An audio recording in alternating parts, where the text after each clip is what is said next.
As Sister Jamila lights her candle, she whispers a prayer passed down to her through over 40 generations of her family. The rising smoke carries her prayer high into the heavens. She is a member of the original Christian Church, started almost 2,000 years ago. But what happened to this original church, and where do we find it?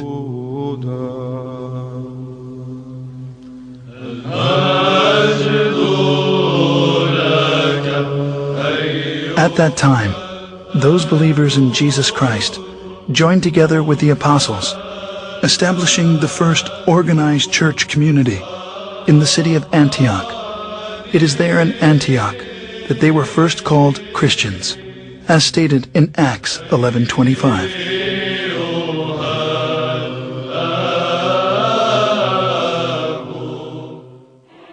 Scholars estimate there are over 2,600 groups today who lay claim to being the church, or at least the direct descendant of the church described in the New Testament. As Christianity has inarguably played a considerable role in our history, it is important to understand the factors which have led to its current divided state.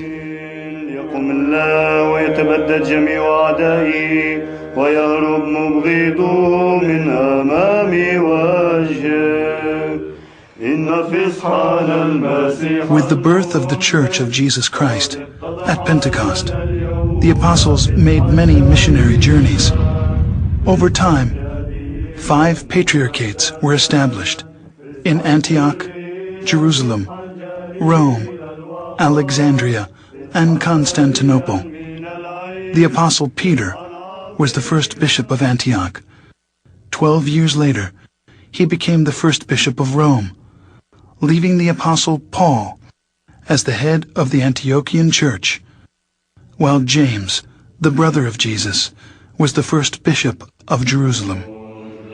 Even though they were in full communion with one another, disputes arose over the adherence to the Old Testament law.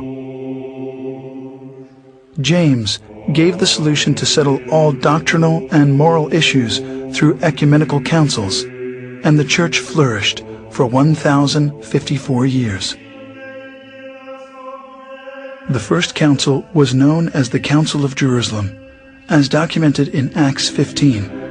In the history of the Christian Church, we find scores of such councils, establishing its canon laws, which the Orthodox regard as the faith of the apostles, faith of the fathers, faith of the Orthodox, the faith which has established the universe.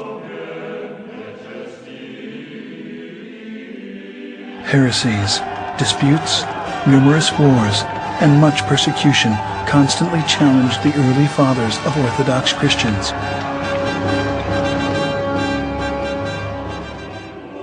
But because the church was unified, it continued to survive. At the Ecumenical Council in 325 at Nicaea, the bishops decided they needed a creed.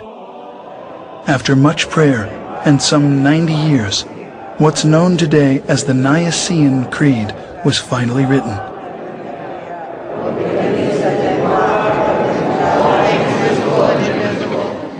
One Lord Jesus Christ, the Son of God, the only God, begotten of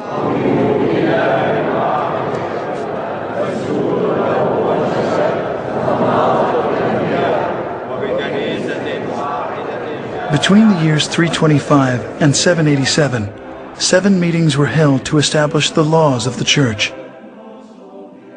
These became known as the 7 Ecumenical Councils. The faith of the Church, at the close of its first 1,000 years, was the same.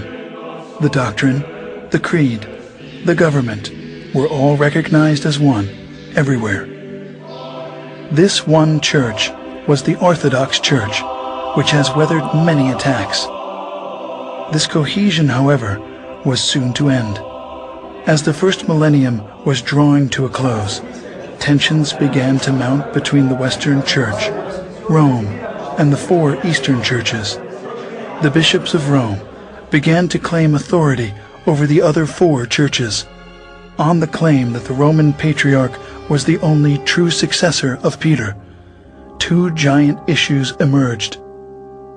First, Rome's declaration of the Pope's supremacy, and second, that the wording of the 700-year-old creed be changed. As disunity led to conflict, a cardinal was sent by the Roman bishop to slap a document on the altar of the church in Constantinople during a Sunday worship, excommunicating the Patriarch of Constantinople from the church. The final consequences of these tragic events was a massive split. The Great Schism occurred in the year 1054. Pursuing his claim of universal headship of the Church, the Patriarch of Rome broke from the other 4 churches, creating the Roman Catholic Church, independent of the other 4.